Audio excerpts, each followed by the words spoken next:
बोधिसत्व बाबा साहब को नमन, एकम हिंदू को नमन। यहाँ बैठे सभी उपासक उपासिकाओं को मेरा जय भीम नमो बुद्धाय। मैं सबसे पहले रमेश गौतम सर जी का और संदीप गौतम का बहुत बहुत धन्यवाद करना चाहती हूँ जिन्होंने मुझे यहाँ आमंत्रित किया।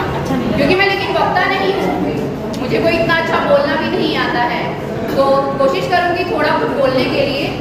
मैं भगवान बुद्ध और महिलाओं के बारे में बोलूँगी। अब तक के प्रचार माध्यमों द्वारा चीख कर बस इस बात का ही निराधार प्रचार किया जाता है कि बुद्ध नारी विरोधी थे, पर वास्तव में भगवान बुद्ध पर एक निरर्थक और मिथ्यारोपण है जो सच्चाई से कोसों दूर है। भगवान बुद्ध के कल्याणकारी धम्म के आगे पोगापंथियों की जब एक भी नहीं चली तो उन्होंने भगवान बुद्ध को बदनाम करने के लिए अनेकों बहाने गढ़ दिए। भगवान को नारी विरोधी कहने वाली बात भी इस प्रकार का एक बहाना है। ना मालूम कितने पत्थर दिल रहे होंगे वो लोग जिन्होंने महाकारुणिक तथागत बुद्ध जैसे सबसे महानतम व्यक्ति को भी अपनी घिनौनी हरकतों से नहीं बख्शा। बुद्ध तो बस बोध ही हैं। नर नारी तो क्या, वो निरीह प्राणियों, कीट पतंगों, वन वृक्ष वनस्पतियों तक के कल्याण की ही बात सोचते रहते थे। इसलिए उनके मुखार में से अनायास ही उच्चारित हुआ, सब्बे सत्ता सुखी होंतु, सब्बे होंतु चखे विनोद, सब्बे भद्राणि वसन्तु मां कर्चित दुख भागना। वास्तविकता यह है कि भगवान बुद्ध द्वारा स्थापित सुव्यवस्थित धम्म से पहले नारी स्वतंत्रता और स्वच्छंदता का कोई प्रमाण नहीं मिलता। इसलिए एक स्वर से नारी को स्वतंत्र करने का श्रेय यदि किसी को जाता है तो भगवान बुद्ध ही हैं। उन्होंने खेमा और मलिका जैसी महारानी का उद्धार किया तो अम्बपाली जैसी नगर चौधरी पर भी अपनी करुणा की अमृत वर्षा करके उन्हें जीवन का अर्हत प्रदान करने का अवसर प्रदान किया। प्रकृति और किस्सा गौतमी जैसी चांडाल नारी का उद्धार तथागत बुद्ध ने किया तो दूसरी ओर सुजाता जैसी ग्वाला पुत्री के हाथों से खीर ग्रहण करके उसे गौरवान्वित होने का अधिकार प्रदान किया। निश्चित रूप से भगवान बुद्ध नारी जाति के महान उद्धारक थे। जिस नारी पर वैदिक काल में सभी तरह के प्रतिबंध थोपे हुए थे उसे उस गुलामी की जंजीरों को तोड़ फेंकने के लिए सदियों बाद बौद्ध धर्म के रूप में प्रकाश की एक नई किरण मिली जिसने उनकी प्रगति के मार्ग को प्रशस्त किया। भगवान बुद्ध की शरण में जाकर महिलाओं ने मनुवादी व्यवस्था को ध्वस्त कर समस्त बंधनों को तोड़कर खुले वातावरण में सांस ली। उसके लिए भगवान बुद्ध ने मानवता, समता, बंधुता, करुणा और ज्ञान के लिए अपने धर्म के द्वार खोल दिए। तथागत बुद्ध द्वारा स्त्रियों के लिए अपने धर्म द्वार खोल दिए और संघ में उन्हें प्रवेश देकर बहुत बड़ी क्रांति और परिवर्तन का सूत्रपात किया। बौद्ध समाज की स्त्रियों को पुरुषों के बराबर सम्मान ही दिया जाता है और अधिकार भी दिए जाते हैं। सारा संसार ये अच्छी तरह जानता है और मानता भी है कि मानव जाति के हित कल्याण में बुद्ध से ज्यादा काम किसी ने भी नहीं किया। रही बात अकेले नारी जाति के उद्धार की, तो भगवान बुद्ध ने ही नारी जाति का सबसे बड़ा उद्धार किया। बौद्ध हम ही नहीं, आगे चल के बाबा साहब डॉक्टर अंबेडकर ने भी नारी जाति के लिए बहुत काम किए, लेकिन उनसे पहले महात्मा ज्योतिराव फूले और सावित्री बाई फूले जो सबसे पहली शिक्षिका थी, उन्होंने महिलाओं के लिए सबसे पहले आगे बढ़ के स्कूल खोला। कितनी ही मुश्किलों का सामना किया। जब वो स्कूल में पढ़ाने के लिए जाती थी लोग उन पे गोबर फेंकते थे, कीचड़ फेंकते थे, लेकिन फिर भी वे अपने काम से रुकी नहीं। क्यों?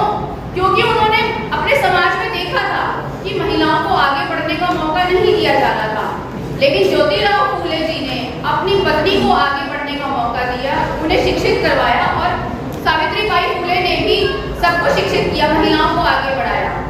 उसके बाद बाबा साहब भी ज्योतिराव फूले जी के कदमों पे चले और उन्होंने भी नारी जाति के लिए बहुत काम किए। संविधान बनाया जिसमें नारी को पुरुष के समान संविधान में अधिकार दिए। क्या यह कम है? लेकिन हमारी नारी जाति आज इस बात को नहीं मानती है। वो सही कहते हैं कि वो कर्म कांडों में घुसी पड़ी है। उनको इस तरह से निकालना पड़ेगा और इसको निकालने के लिए हमारा पुरुष समाज को ही सबसे पहले आगे आना पड़ेगा। जैसे सुषमा जी ने कहा था वो बिल्कुल सही कहा था। जिस तरह से पुरुष आज जहाँ आए हैं वो अपनी महिलाओं को क्यों नहीं साथ लेकर आए, उन्हें क्यों घर छोड़कर आए। जब तक महिलाएं हमारी इन कामों में आगे नहीं आएंगी, ऐसे प्रोग्राम में नहीं आएंगी, तो उन्हें कैसे पता लगेगा कि क्या है क्या नहीं। वो उन्हीं कर्मकांडों में लगी रहेंगी। इसीलिए जब भी आप किसी ऐसे प्रोग्राम में आए तो कृपया करके अपनी घर की महिलाओं को भी साथ लेकर आया करिए। मैं एक छोटी सी कहानी सुनाना चाहूंगी। जैसे आज के टाइम में है, लोग बोलते बहुत है लेकिन करते कम है। इसी टॉपिक पे एक छोटी सी कहानी है भगवान बुद्ध की। उन्होंने कहा था कि बोलो कम और करो ज्यादा। भगवान बुद्ध के अनुयायियों की संख्या दिन पर दिन बढ़ती जा रही थी। संघ स्थापना एक स्थान से दूसरे स्थान पर जाते समय उनके कुछ अनुयायी उनके साथ चलते थे, तो कुछ ज्ञान प्राप्त करके प्रसार के लिए एक रुक जाते और वापस हो जाते। उनके शिष्यों को उनसे वार्तालाप की पूरी छूट थी। इसी छूट का लाभ उठाते हुए एक दिन एक शिष्य ने तथागत बुद्ध से कहा, हे बुद्ध, आप इस धरती के सबसे बड़े उपदेशक हैं। बुद्ध पर शिष्य की प्रशंसा का कोई असर नहीं हुआ, क्योंकि शिष्य उनकी प्रशंसा करता, लेकिन भगवान बुद्ध पर इस बात का कोई असर नहीं हुआ। उन्होंने अपने शिष्य से पूछा, क्या वो धरती के सभी उपदेशकों को जानते हैं, उन्हें सबके बारे में पता है? तब उनके शिष्य ने कहा, नहीं, मैं नहीं जानता। शिष्य ने बुद्ध से आगे पूछा, क्या आप सभी उपदेशों को जानते हैं जो सभी ने दिए हैं? उनके शिष्य ने कहा, नहीं, मैं वो भी नहीं जानता। इस बारे में उसका उत्तर नहीं था।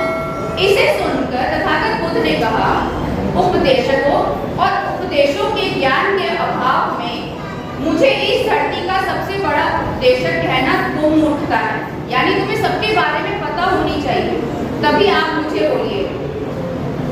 शिष्य ने शर्मिंदा होकर कहा, मैंने तो आपकी प्रशंसा इसलिए की क्योंकि आपके उपदेश मेरे लिए उपयोगी सिद्ध होते हैं। इस पर भगवान बुद्ध ने उसे समझाया, यदि उपदेशों से सहायता मिल रही है तो उन्हें अपने जीवन में उतारिए। जो भगवान बुद्ध की मान्यता है, उनका ज्ञान है, उनको अपने जीवन में उतारेंगे तभी आपको कुछ मिल सकेगा। प्रशंसा करने से या यहाँ पे बोल के जाने से उससे कुछ नहीं मिलेगा। दूसरों के दुखों को दूर करो, उन सब बातों को सुन के प्रशंसा में व्यर्थ समय नष्ट ना करें। भगवान बुद्ध बोले, हम जो कहते हैं उसका प्रभाव लोगों पर क्या पड़ता है, कभी सोचा है आपने? मगर हम जो कहते हैं या करते हैं उसका प्रभाव लोगों पर हमारी कहने से अधिक पड़ता है। इस प्रकार भगवान बुद्ध ने अपने अनुयायियों को ज्ञान दिया कि पहले दूसरों के प्रति त्यागू और सभी को सम्मान करें। उपदेश देने की बजाय अपने धर्म में लोगों की मदद करें, तभी आप लोग आगे बढ़ सकते हैं।